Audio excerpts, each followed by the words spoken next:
कृष्ण पृष्ठाय भूतले श्रीमते भक्तिवेदांत स्वामिनिति नामिने नमस्ते सरस्वती देवे गौरवाणी प्रचारिणे निर्विशेष शून्यवादी पश्चात देशतारिणे। हरे कृष्ण। सकल के सकालेर अधिवेशने स्वागतम। कृष्ण प्रीति और शुभेच्छा।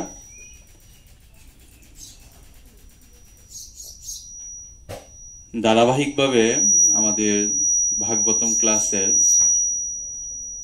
प्रथम स्कंद अध्याय 13 अध्यायेर नाम धृतराष्ट्र गृहत्याग करलेन। श्लोक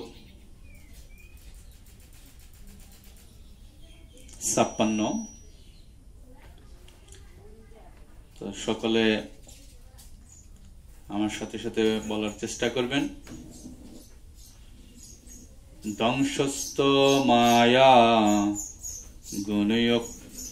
গুণয়োদক নিরুদ্ধ করুণাশ্রয় নিবর্তিতাখিলাহার আস্তে স্থানুরিবাচলঃ तस्सन्तरायो मयिवाशु सन्नताखिल कर्मण। अनुवाद। इंद्रियेर समस्त कार्यकलाप बाइरे थेकेओ संयत करे एवं बक्तार बुद्धिते बाह्य विषय आहरण रूप जड़ा प्रकृतिर गुण वैशिष्ट्य आदिर द्वारा प्रभावित सर्वप्रकार क्रिया थेके निर्वृत्त हये स्थानुर मतो निश्चल भावे ताके अवस्थान करते हबे। सब रकम जड़जागतिक कर्तव्य परित्याग करबार परे सेई पथेर समस्त विघ्न अतिक्रम करे ताके अविचल हये अधिष्ठित होते हबे। तात्पर्य करेছেন एससी भक्ति वेदांत जगतगुरु शिल प्रभुपाद। जय जगतगुरु शिल प्रभुपाद की जय। যৌগিক প্রক্রিয়ায় ধৃতরাষ্ট্র সব রকম জড় প্রভাব থেকে নিবৃত্ত হওয়ার স্তর লাভ করেছিলেন। জড় প্রকৃতির গুণের প্রভাব জীবকে জড় বিষয় ভোগের অক্লান্ত বাসনার অভিমুখী করে, কিন্তু যৌগিক প্রক্রিয়ার মাধ্যমে এই ভ্রান্ত সুখ ভোগের বাসনা থেকে মানুষ মুক্ত হতে পারে। প্রতিটি ইন্দ্রিয় সর্বদাই বিষয় আহরণের অন্বেষণ করে এবং তার ফলে বদ্ধ জীবাত্মা চতুর্দিক থেকে প্রযুধন্ত হয় এবং কোনো প্রচেষ্টাতে স্থির হওয়ার সুযোগ প্রায় পায় না। যুধিষ্ঠির মহারাজকে নারদ মুনির উপদেশ দিয়েছিলেন তিনি যেন তার পিতৃব্যকে গৃহের আনার চেষ্টা করে তার পিতৃব্যের পারমার্থিক প্রগতির পথে বিঘ্ন সৃষ্টি না করে। তিনি এখন সব রকম জড় আসক্তির অতীত। জড়া প্রকৃতির গুণসমূহের বিভিন্ন ধরনের ক্রিয়া প্রতিক্রিয়া থাকে, কিন্তু এই সব জড় গুণের ঊর্ধ্বে এক চিন্ময় গুণ বিরাজ করে যা চিরন্তন শাশ্বত সমক। নির্গুণ মানে প্রতিক্রিয়া রহিত। পরা প্রকৃতির চিন্ময় গুণ এবং তার প্রতিক্রিয়া অভিন্ন। তাই সেই চিন্ময় গুণকে জড়া প্রকৃতির বিপরীত বৈশিষ্ট্য সম্পন্ন গুণের থেকে ভিন্ন বলে প্রতিপন্ন করার জন্য নির্গুণ শব্দটির ব্যবহার করা হয়। জড়া প্রকৃতির গুণগুলিকে সর্বতোভাবে নিরোধ করার পরে মানুষ চিন্ময় মণ্ডলে প্রবেশাধিকার পায় এবং চিন্ময় গুণাবলীর দ্বারা নির্দেশিত কার্যকলাপকে বলা হয় ভক্তি। তাই ভক্তি হচ্ছে পরম তত্ত্বের সাথে প্রত্যক্ষ সংস্পর্শের মাধ্যমে অর্জিত নির্গুণ ক্রিয়া। হরে কৃষ্ণ। সকলকে অসংখ্য ধন্যবাদ যে আপনারা অতি কষ্ট করে এই বৃষ্টির দিনেও আপনারা এসে উপস্থিত হয়েছেন।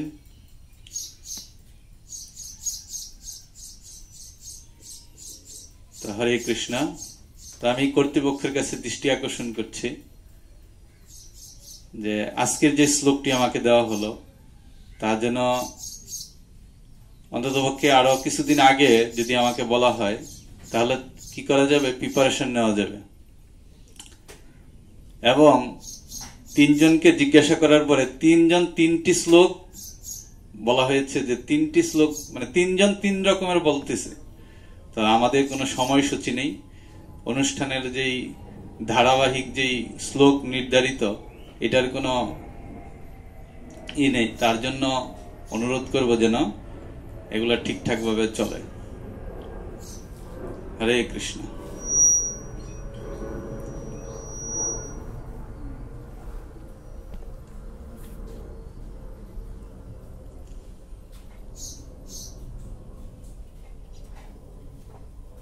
তো এই অধ্যায় ধৃতরাষ্ট্র গৃহত্যাগ করলেন। এই অধ্যায় থেকে আমরা এই বুঝতে পারি যে ধৃতরাষ্ট্রকে গৃহত্যাগ করালেন। কে গৃহত্যাগ করালেন? যে পূর্বজন্মের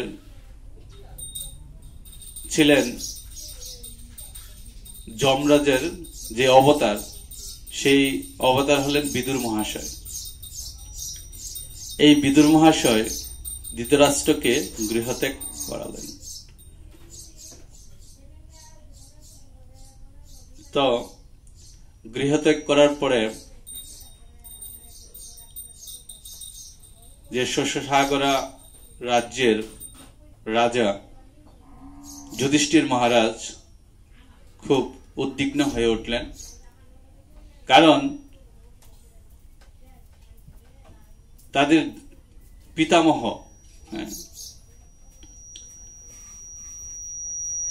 ধৃতরাষ্ট্র গৃহ থেকে চলে গিয়েছেন তার জন্য। শুধু তাই নয়, তিনি অন্ধ ছিলেন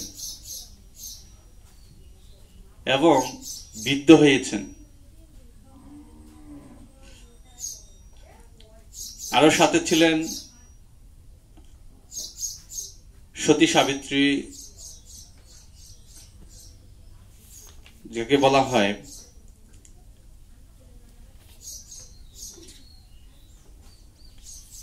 যে সতী সাবিত্রীর মধ্যে একজন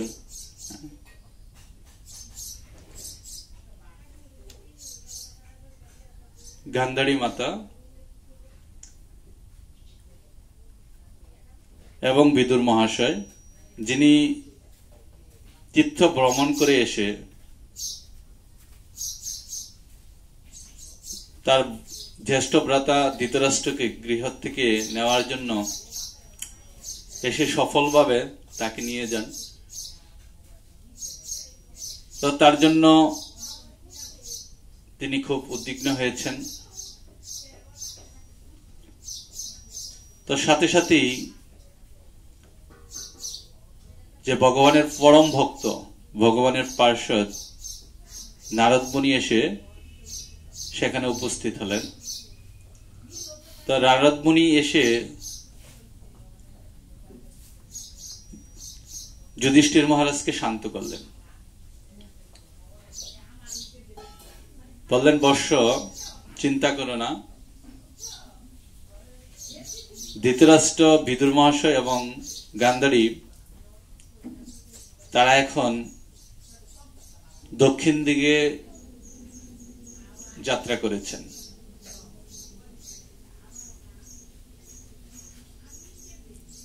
তো তাদের আর গৃহে ফিরানোর জন্য চেষ্টা করো না। কারণ কেন? তাদের যে উদ্দেশ্যে গৃহত্যাগ করেছেন তারা যেন সেটা সফল হয়। তো তাদের সফলতা বয়ে আনবে যেন তুমি যদি বাধাগ্রস্ত হও তাহলে আবার সেই গৃহে মায়ায় জর্জরিত হয়ে তারা আবার পতিত হবে। তো তাদেরকে আর বাধা সৃষ্টি করে না।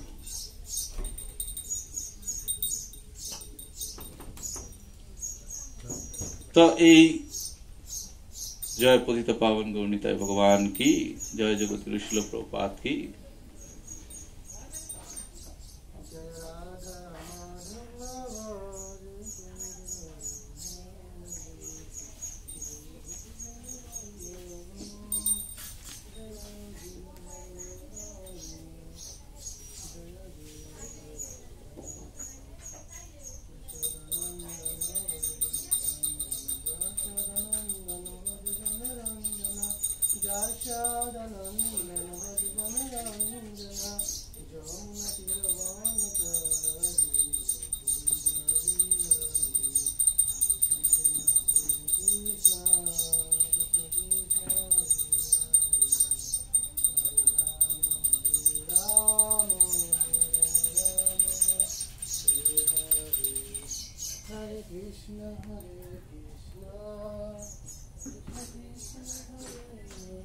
হরে কৃষ্ণ।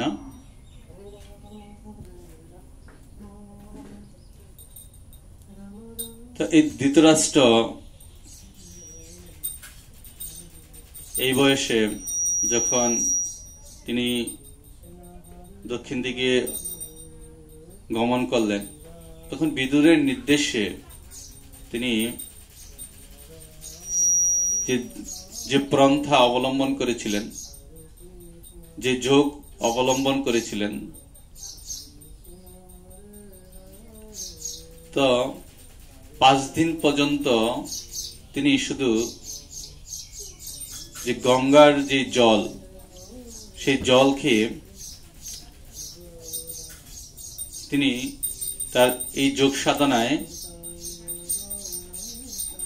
করে সফল হয়েছিলেন। তো এই যোগ সাধনা অত্যন্ত কঠিন, যা শুধু আগের যে যোগগুলা এই যোগগুলোতে ব্যবহৃত হতো, কিন্তু বর্তমান যে কলির যুগ, এই কলির যুগের সেই পন্থাগুলা না করার জন্য বলা হয়েছে। কারণ তখনকার সময় আর বর্তমান সময় অনেক ডিফারেন্স, এবং তা সফল হওয়ার জন্য না হওয়ার জন্য অনেকটাই আপনার যেটা ব্যর্থতায় পরিণত হবে তার জন্য নিষেধ করেছেন কলিযুগের অবতার শ্রী চৈতন্য মহাপ্রভু। তো বর্তমান যেই পন্থা সেই পন্থাই হলো একমাত্র ভগবানকে লাভ করার জন্য সবচেয়ে উত্তম।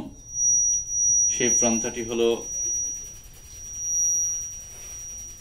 হরে কৃষ্ণ মহামন্ত্র জপ। এই জপ করার মাধ্যমে আমরা ভগবত ধামে ফিরে যেতে পারি। যে যৌগিক পন্থা দেওয়া হয়েছে এই পন্থা অত্যন্ত কঠিন। এই যৌগিক পন্থা যদিও আমরা করি তো অত্যন্ত কঠিন এবং আমাদের জন্য দুষ্কর হয়ে দাঁড়াবে।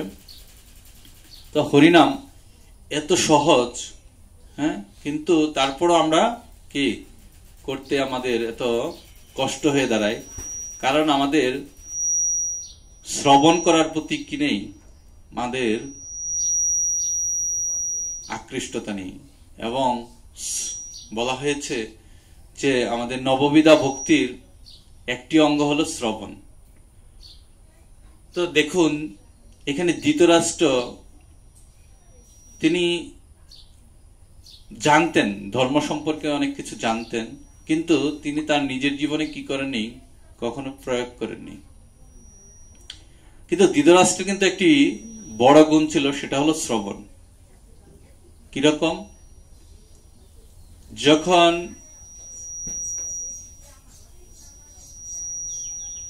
মহর্ষি ব্যাসদেব যখন এই যুদ্ধ শুরু হয়, আর শুরু হওয়ার আগ মুহূর্তে এসে ব্যাসদেব বললেন, তোমাকে আমি দিব্যচক্ষু প্রদান করছি, তুমি জানতে এই গৃহে বসে তুমি এই যুদ্ধের তুমি সম্পূর্ণ দেখতে পারো। তো ধৃতরাষ্ট্র কি করলেন যে না, আমি সেটা গ্রহণ করব না, গ্রহণ করবে কে? গ্রহণ করবে আমার সচিব সঞ্জয়। তো এই সঞ্জয়ের মাধ্যমে ধৃতরাষ্ট্র কি করেছিলেন, সম্পূর্ণ এই যুদ্ধ তিনি তার মাধ্যমে শ্রবণ করেছিলেন। তো দেখুন ধৃতরাষ্ট্রের শ্রবণের প্রতি কত আগ্রহ। তো এই ধৃতরাষ্ট্র থেকে আমরা এই শিক্ষাটা অবলম্বন করতে পারি যে এই ধৃতরাষ্ট্র কিভাবে শ্রবণ করে তিনি এই যুদ্ধ সম্পর্কে জেনেছেন, বুঝেছেন। তিনি জানতেন যে যুদ্ধে তার সন্তানেরা পরাজিত হবে, তারপরে কি সন্তানের প্রতি তার যে ভালোবাসা, সেই ভালোবাসা তিনি কি করতে পারেননি, সেটা রোধ করতে পারেনি।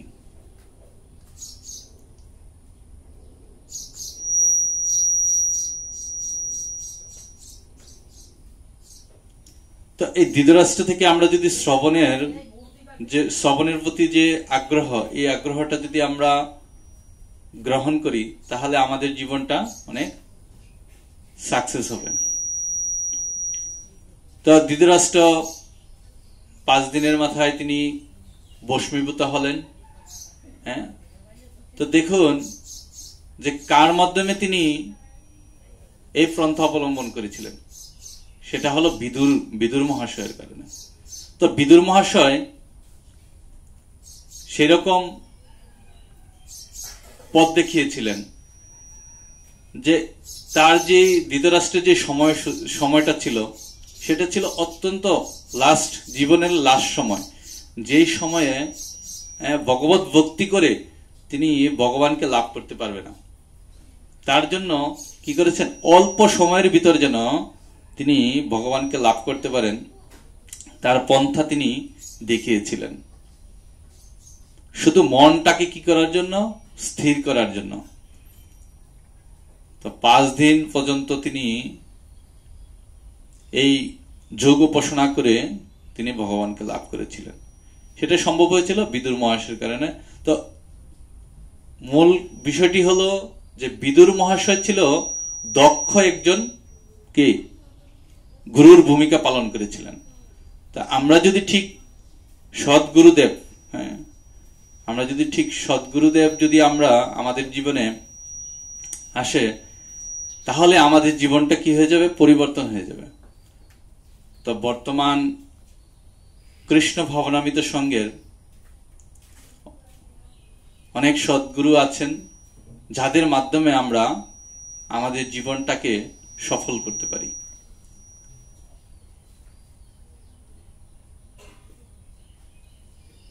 তো কৃপা করে আপনারা যারা এখনো দীক্ষার জন্য আকাঙ্ক্ষী বা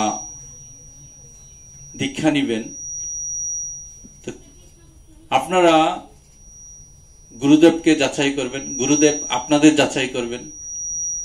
তা তার মাধ্যমে কি হবে, আপনারা কৃষ্ণ প্রাপ্তি লাভ করতে পারবেন। তা একমাত্র সম্ভব সেটা সদ্গুরুদেবের মাধ্যমে। তা আমরা সেই ধৃতরাষ্ট্র পেয়েছিলেন সেরকম সদ্গুরুদেব, সেটা হলেন বিদুর মহাশয়। তো বিদুর মহাশয়ের অনেক ভূমিকা ছিল।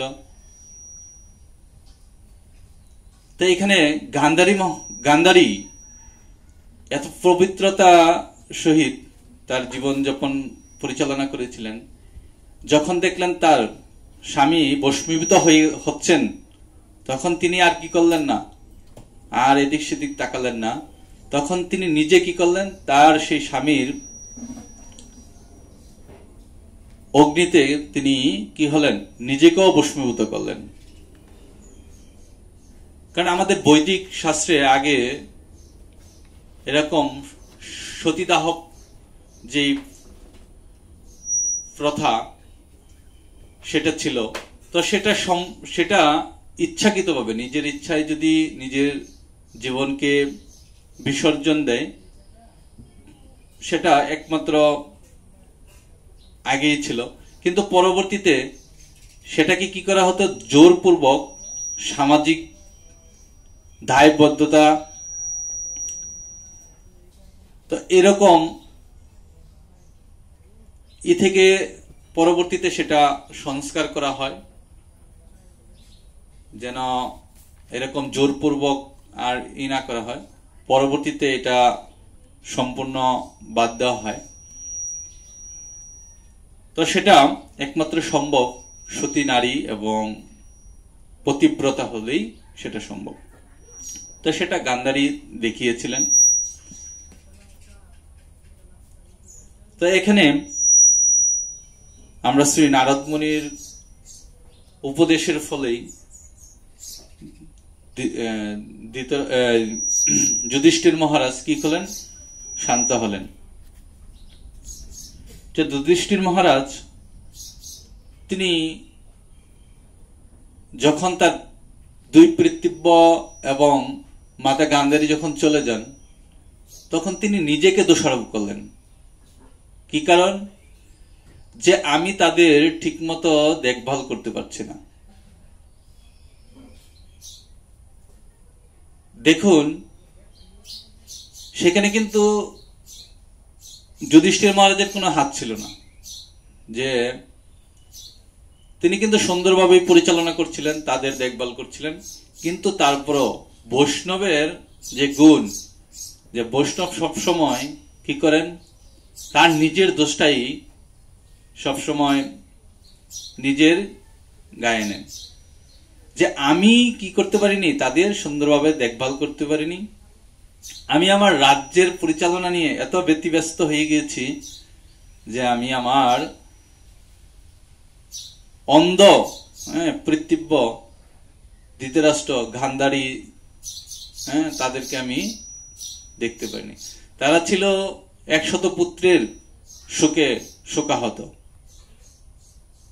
তাদের ধৃতরাষ্ট্র রাজ্য হারিয়েছেন, তো তার এত দুঃখ কষ্ট, সেটা আমারই কারণে।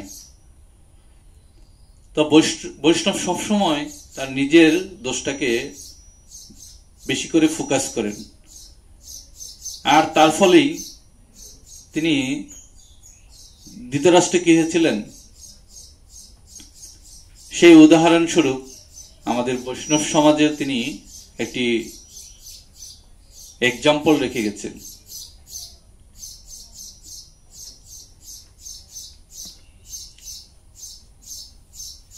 তো নারদ মুনির মাধ্যমেই তিনি সবগুলো জানতে পারলেন। তো নারদ মুনির এই ভূমিকা যুধিষ্ঠির মহাশয়ের জন্য খুব সহায়ক ভূমিকা পালন করেছেন। তো নারদ মুনি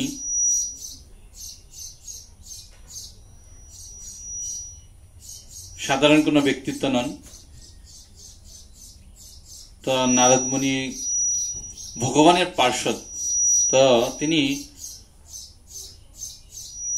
ত্রিকালাঙ্গ ছিলেন।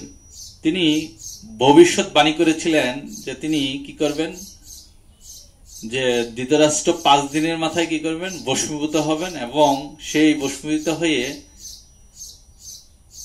গান্ধারী সহ কি করবেন, সেই যজ্ঞে নিজেকেও বশীভূত করবেন।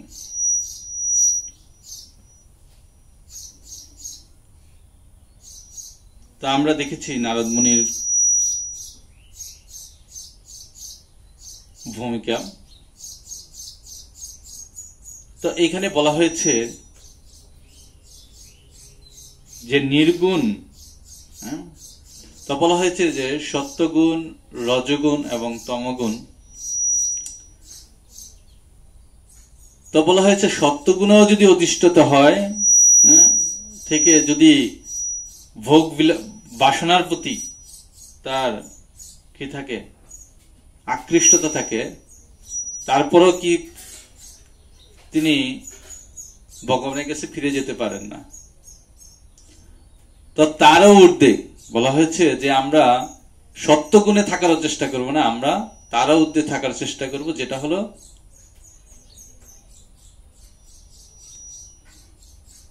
তো তার মাধ্যমে আমরা ভগবদ্ধামে ফিরে যেতে পারি। যেই গুণটা হলো চিন্ময় গুণ, যার সেই গুণের মাধ্যমে আমরা চিরন্তন শাশ্বত হতে পারি।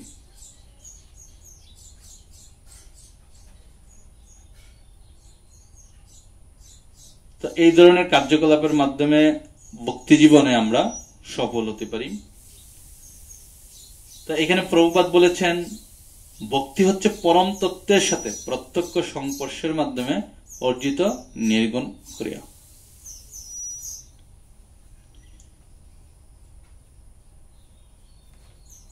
তো হরে কৃষ্ণ। তো এই পর্যন্ত রাখলাম আজকের ভাগবতম ক্লাস। তো প্রভুরা আরো বলেছেন যে বলার জন্য, তো আজকে আরেকটি মহিমান্বিত দিন।